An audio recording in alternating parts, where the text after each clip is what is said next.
And welcome back. As you can see, I am in a new spot. The background looks similar because it is. And I went ahead and set up. I'm in an office space in the basement of my new house. For those of you who do not know, I had moved out May 1st of 2023 of a house I lived in. It's a smaller town in Longmont, Colorado. It's the northeast of Boulder, Colorado, for those of you who don't know. And I was essentially homeless for about 3 months. Me, my girlfriend, and then my best friend Ricky and his girlfriend, we were house sitting and traveling and doing various different things to just pass the time until we were to find a home. And the thing about finding a house here and the rental market, it's absolutely insane, as many places have been lately. Boulder, in particular, though, is top 5 cities in the United States to live in. I can already tell you it's one of the top 3 healthiest cities to live in as well. A lot of people don't remember that or recall that or even think about that, but it is true. Now, a lot of people are talking about Boulder, Colorado, based on the CU football team.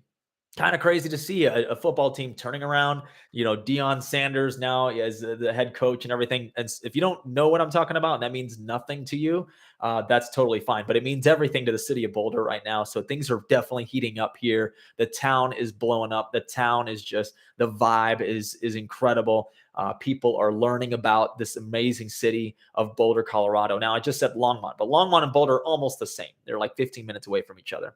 But Longmont is, it's the most affordable place to live. It's more affordable. It's easier to be here, and it's a lot of exciting things in the works. And so, with everything that's been going on in the world, I have been able to still manage to build a rental car business. I'll call it adventure vehicles because, it's my brother and I working on a few different vehicles together, but also myself who own my personal vehicles, these Subarus that I own, and I've always promoted them on my social media, things like that. But regardless of the times, this is the first thing that I want to get to immediately in the podcast is that regardless of where we're at and the things that are happening and the chaos and the things you read in the headlines, you still have to make the best of your own personal world, your own personal endeavors.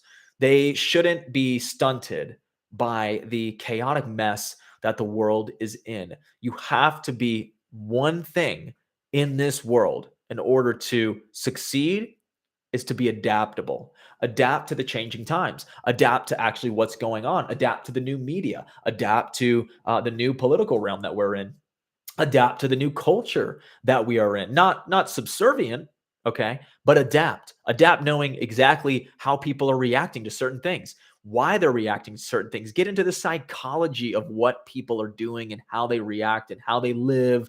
All of these various things, it all deals with adaptability. And so for me to go in, start a little business, have a couple cars, rent them out, have some passive income, it's building towards something else. And I want to tell you guys about that some other time. But this is more my personal journey of what's been going on in my life. I've been living in house to house, finding all kinds of means and creative ways to provide value to other people just to be able to live. And the thing is it's kind of nice to be able to, I put my stuff in storage, right? But to be able to let go of all the stuff that we had. Now I had this big old desk y'all don't really see, but I have a big desk and I have a desktop iMac. I put all of that in storage. This microphone, the lighting, all of this background, everything about my life was in storage. Now, a lot of people are minimalists. They get rid of everything. They sell everything, whatever, right?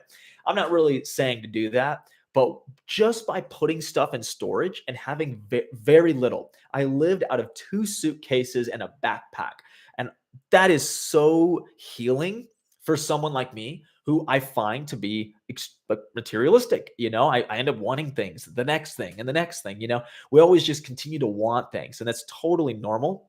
However, I do feel that it feels great to be able to let go and to let God, and I definitely have been able to live on a prayer. I've been telling everybody I'm living on a prayer every single day because that's what it felt like when I was jumping in from house to house, trying to find a various different situation. I was doing house sitting gigs, staying with friends, doing the things that we could do to survive. My girlfriend left her house. My friend Ricky, who many of y'all know, left his house, like the same house we lived in together. And then his girlfriend had left her house. I mean, we were literally homeless. I mean, we weren't like homeless to the definition that you might think of homeless, but we were without a home. We were living out of a storage unit, essentially. So to have that experience and then to be patient enough to find the right home and to commit to it and create this thing that we are now creating has been a godsend. So we're living in a beautiful home in Longmont. I couldn't be happier. And I've got everything set up. The foundation is built, and everything that I have been wanting to create in order to make more podcasts, to produce more episodes, to get into the various topics of the world has now been fully established. So I feel very, very confident about that. Now, so for those of you who are tuning in, maybe even for the first time, this is Matrix Breakers, right? We get into various different cultural, political, societal elements, news, headlines, various different things that are going on in the world. I want to get data from all over the place to discover the truth about the nature of where we live, how we live, who we are. That's the kind of podcast that I'm creating here. And so obviously I'll have some guests on, but really just analyzing various different things and coming up with various topics to discuss. Now, I'm not an expert in everything, or, that's not my forte. However, I do end up questioning things enough to get to the bottom of it. I have a very analytical mind, and I have a way of, I think, communicating a specific message to clarify things, to bring awareness to some things that are not even being aware or have no awareness, or taking things that are mainstream news, mainstream things that are happening, and really clarifying what they mean and what they could mean for you. And so various different topics will be covered, as well as, entrepreneurship, business, success. Those are some of my favorite topics to discuss because it's something that I do personally. I pursue incredible endeavors that I find to be very interesting and fascinating. So I think that at the end of the day, it's important to know that we do live in a crazy, chaotic world, but it is our decisions every single day on a personal level.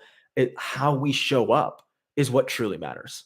So really, we could get into lots of different things. So I think that politically speaking, we have a huge, crazy environment going on. You've got Trump is running for re-election. It's so clear that he's being under attack by all the angles, trying to put him in prison for January 6th and illegal documents that he might have taken from the White House, or whether he did or didn't, or it sounds like he probably didn't.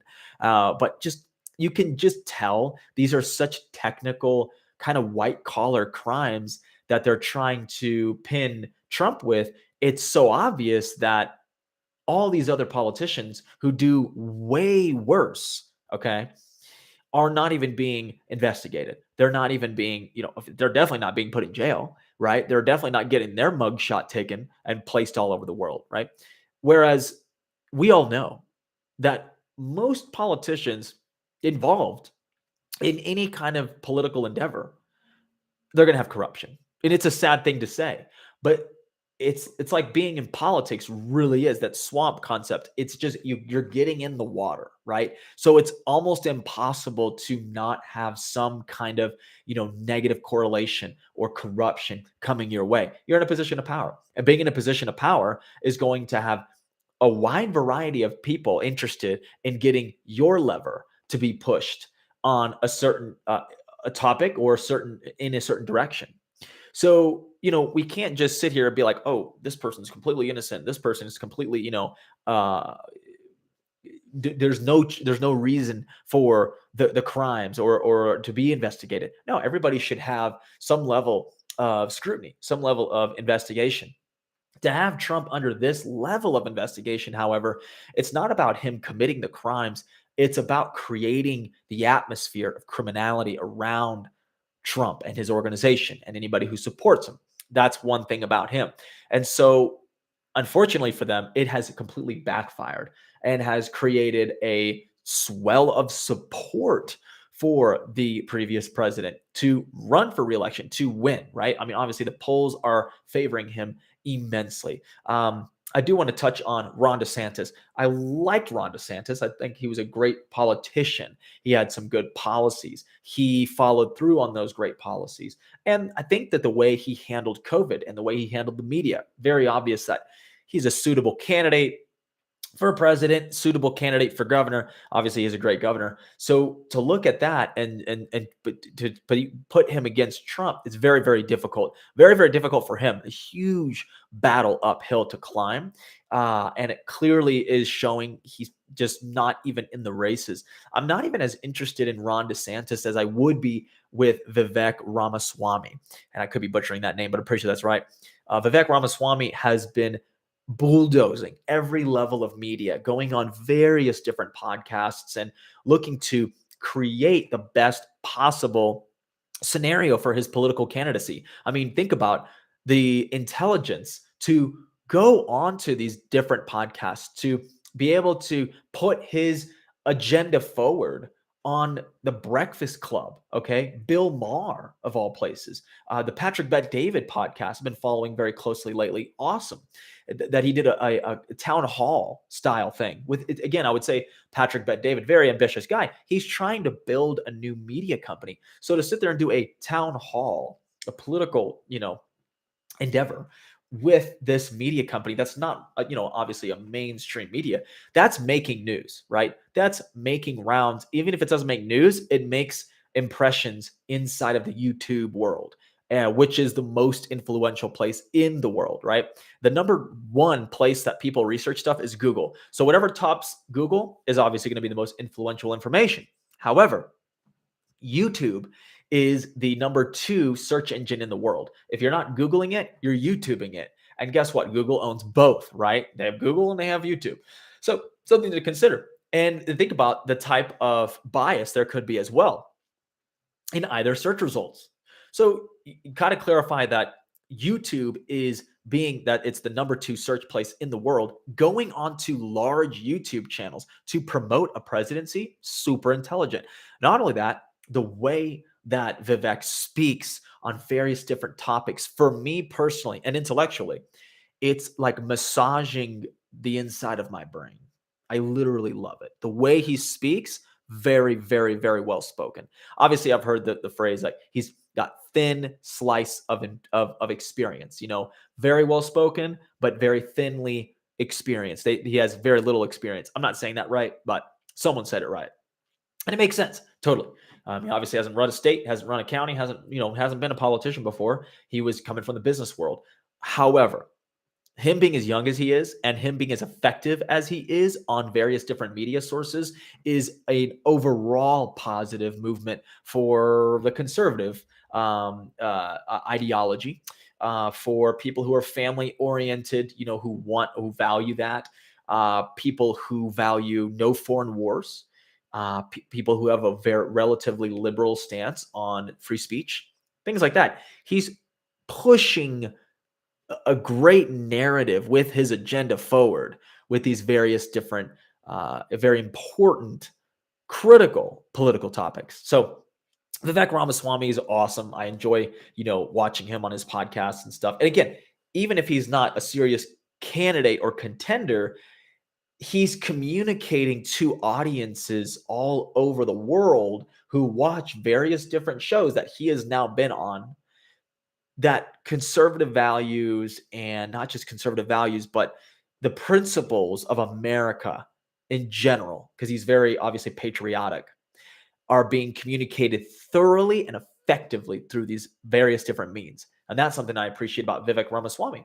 Who cares if he runs? Who cares if he wins? Who cares if he has any kind of, chance? That's not the point of having somebody like him running for president. It's about getting a message out and reaching more audiences. Like this dude, Vivek, is going to reach more people than even Trump would with his message. Because a lot of people they've already made a decision. They've had an opinion formulated about Trump. And you don't see Trump going on pretty awesome, huge podcasts and definitely not going on the Breakfast Club or Bill Maher. I mean, even though Trump could absolutely do these things, he has the name, he has the recognition, he has the status, obviously, to be able to go onto these various different shows. I'm not going to sit here and say the Breakfast Club will absolutely interview Trump or not, but I think that it's a wise move. It's wise to try and reach other people and other audiences, and so that's what Vivek is doing. And so whether he runs, wins, whatever, the point is that he is on these various platforms and delivering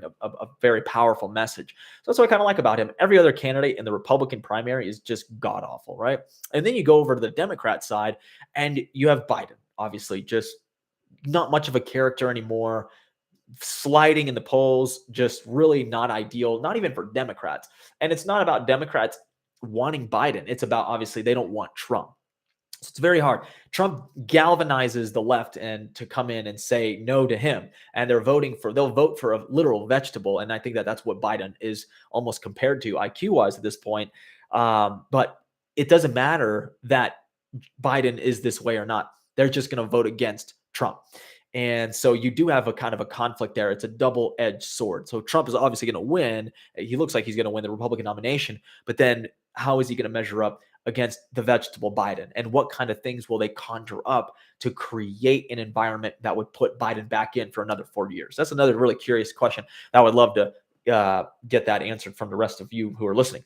And so, but besides Biden, we already know Biden there's nothing much to say about him. There's nothing much to really just talking about him in general is not even ideal for anybody at this point. He's so irrelevant. And it sounds crazy, but he's the president of the United States, but he's an extremely irrelevant person in general.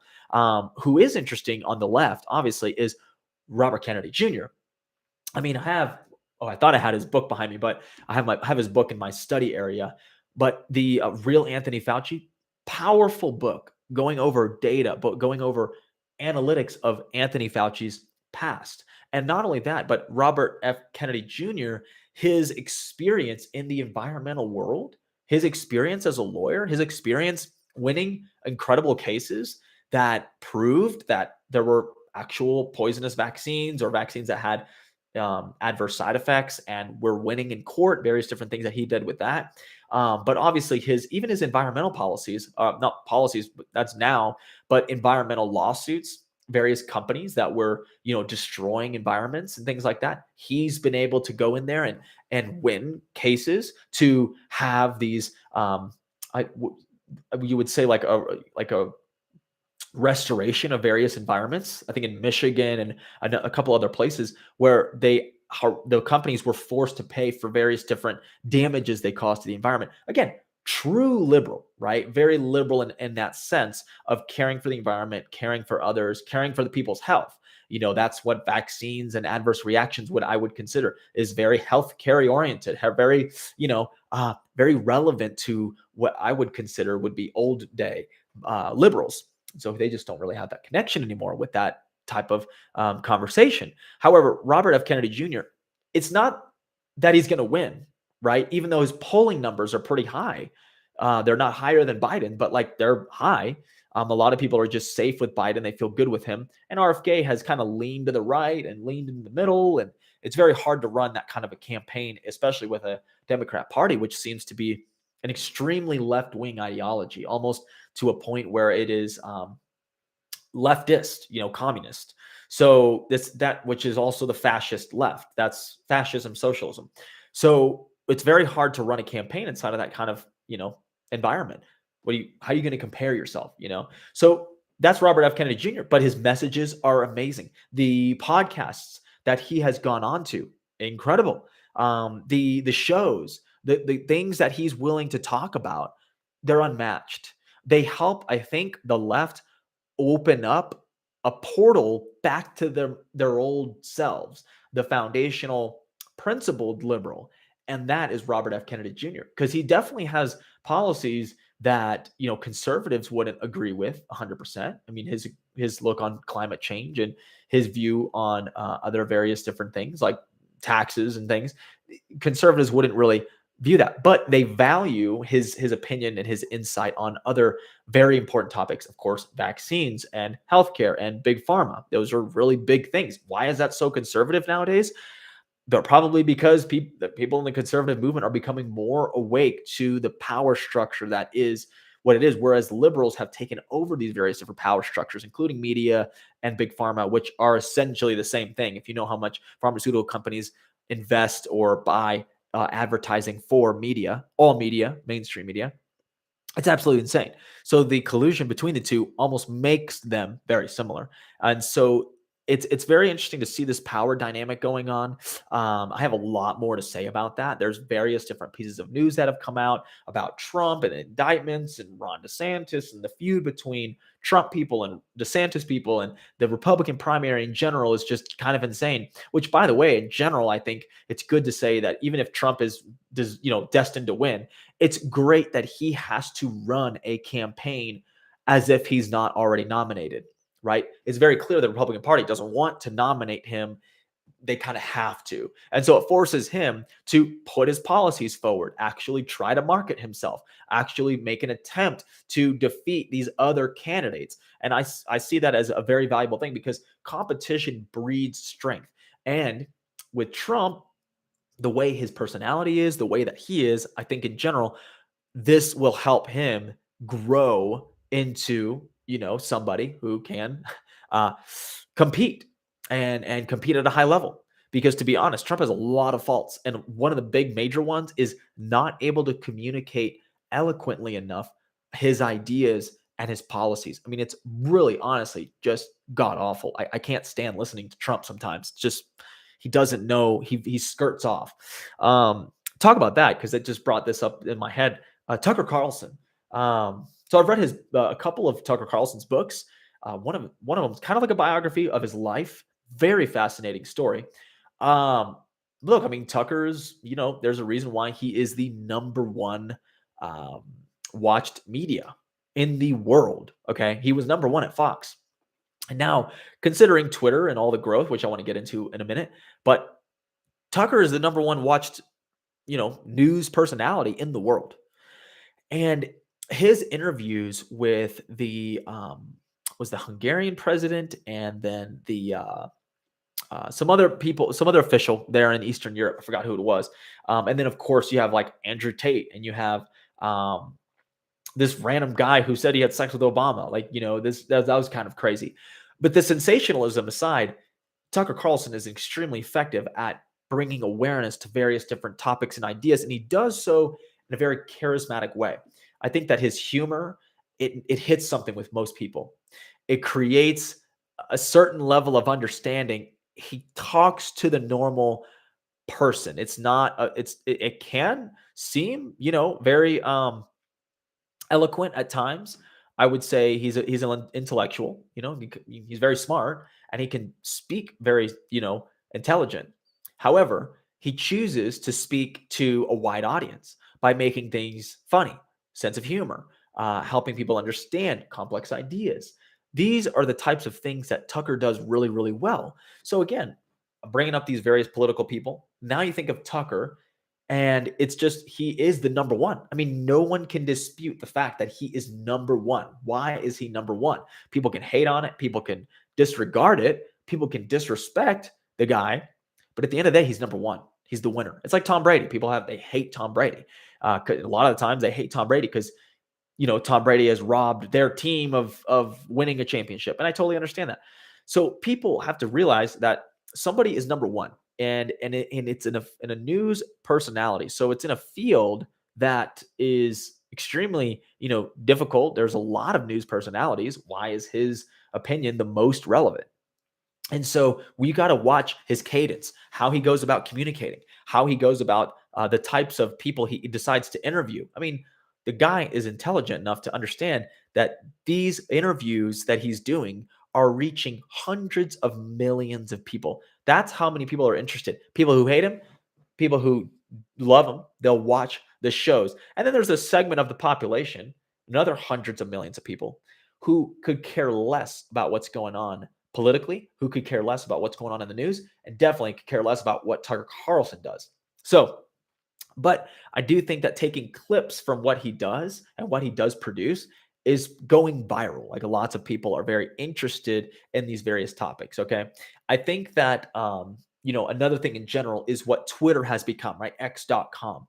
This is going to be the next thing, right? This is kind of how I feel about Twitter. I hope that I can probably stream on Twitter. I don't even know if I can or not yet, but I know people are streaming, they're creating content for the platform, and they are getting paid to create content on the platform.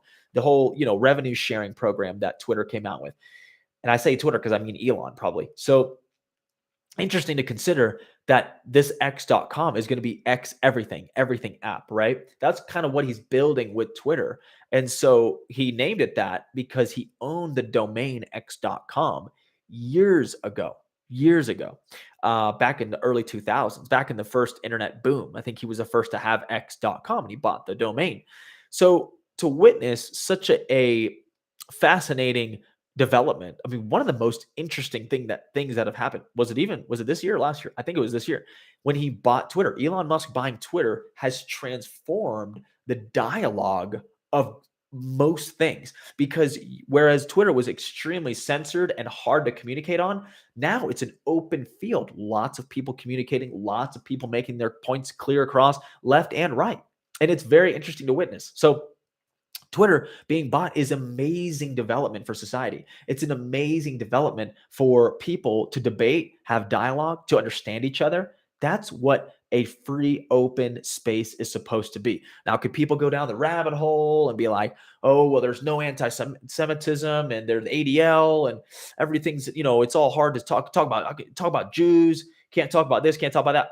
It's like, at the end of the day, where else can you communicate the way that you can communicate on Twitter, the types of topics that you can talk about, the types of conversations that you can have? The left, the right paradigms are so clear, you can see right through them. That's what I think is really exciting about that type of platform. It is allowing people to view both sides equally. Now, some of the left has left Twitter, but a lot of people have stayed, understanding the significance, understanding the importance of, hey, let the radical right back onto this app and defeat them intellectually. That's what the left should be motivated to do. Liberals, left-leaning people should be motivated to defeat the right, by actually talking with them, making viewpoints relevant to the right so that they can understand the left's point of view better and see how, okay, maybe we're right in the middle. And I think that the country is in the middle. The majority of people are independents. Why are they independents? They can't choose between either party. They know both parties are corrupt. They know our political system in many cases is broken, right? So that's another concept. Another thing that I wanted to cover was Andrew Tate. I mean, look at this guy. He obviously doesn't know how to, he has had a past of communicating ineffectively and sharing things to a very small audience. I mean, he wasn't a very relevant guy 10 years ago. He was relevant only in a very small circle of kind of whatever he was doing, that masculine group chats and YouTubing and stuff like that. So, and I knew of Andrew Tate about 7 years ago. I'd heard him on the Alex Jones show. And I knew this guy was onto some stuff, kickboxer, champion, this and that, all about masculinity. Didn't know much else. Obviously, I think what he did with the webcam girls and the stuff he would talk about in terms of how he revealed his business model and the types of things that he was doing, obviously it's shady. The guy on a personal values, you might want to not be exactly like the guy. However, can people evolve over time? Can people, as they attain wealth a certain way and then they want to pursue other endeavors and do other things in life? Absolutely. Can they change? Absolutely. I mean, George W. Bush is a painter. He sells paintings now. I mean, was he a political guy? Did he get us into war for 8 years? Sure. But he's changed his life. I mean, I don't think he's much of a threat. He doesn't make much of a statement politically anymore. He doesn't do much politically. So he's not a threat anymore. It's kind of funny how that works. Andrew Tate, I'm comparing him to George W. Bush in a weird way, but people go through phases in life. And it's so clear that the dude was talking to a YouTube audience of like 10,000 people or something.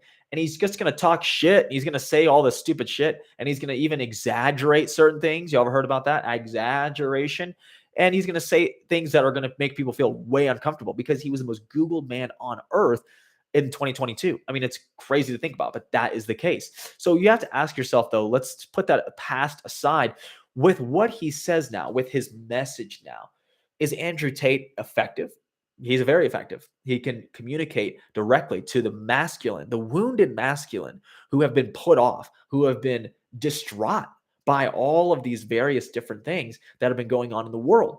And so to have somebody like him come in and give men the idea that, hey, they have value. Hey, you can create anything you want. Hey, you should become successful. You shouldn't be, lackadaisical. You shouldn't be a fucking, fat ass, blah, blah, blah. Excuse my fucking French there. But it's like, yeah, at the same time, I feel like, very similarly, you're not healthy. You're depressed. You're wondering why women don't like you. You don't have a lot of money. You're not pursuing any kind of career or any endeavor.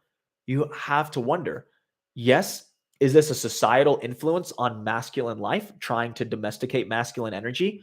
Yeah, sure. You can kind of see that point of view. But is it your responsibility as a man to go out and create and do what you want to do in the world? And not only that, you don't even know what you want to do. Many men don't even know what they want to do. They don't even take time to journal or to reflect or to do anything besides watch fucking sports. Now, I know I started the podcast by mentioning Deion Sanders and the CU football team. That's because that's relevant for here in Boulder. I don't sit there and watch sports every single fucking day. And I'm not to go on a rant on sports, but sports are draining the masculine energy. Sports, football, the NBA, baseball, these sports in general are demasculating men. Am I saying that right? Sports in general are taking men out of their masculine element because you're fangirling over people playing an athletic thing, doing something in sports, achieving great things. So it's amazing to admire greatness, admire sports for what they are achieving in the competition of it. But to obsess over sports, that's the important difference. You can watch a football game with some friends and have an opinion of what team you think should win and why that means anything to you. Sports are a very important thing to America. I'm not trying to disregard it completely. But what I'm saying is that when you know more about sports than your own career, than your own personal endeavors, than your own personal creativity, that's when you have a fucking problem because you are dedicating your life to a sports organization that whether they win or lose determines your emotional outcome for the entire week, maybe even the month, maybe even if it's not your championship year, the whole year. You're depressed, you're sad, and you're looking forward to the next time that you can watch your favorite TV sport or sports on TV, your favorite sports team. It's just pathetic. But does Andrew Tate hit on various topics that men are desperate to understand? Absolutely.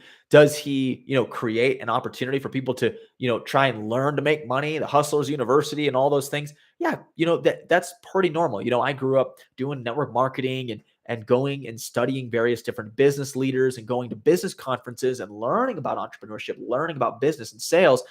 I'm a huge fan of that. So if some dude named Andrew Tate wants to create Hustlers University and teach men, young men especially, how to make money with artificial intelligence or how to make money with online or how to make money in business or create things, I'm a huge fan. I'm a huge fan of that. Because if it gets men to start thinking more creatively and solving more problems, the world will start to become a better place in general.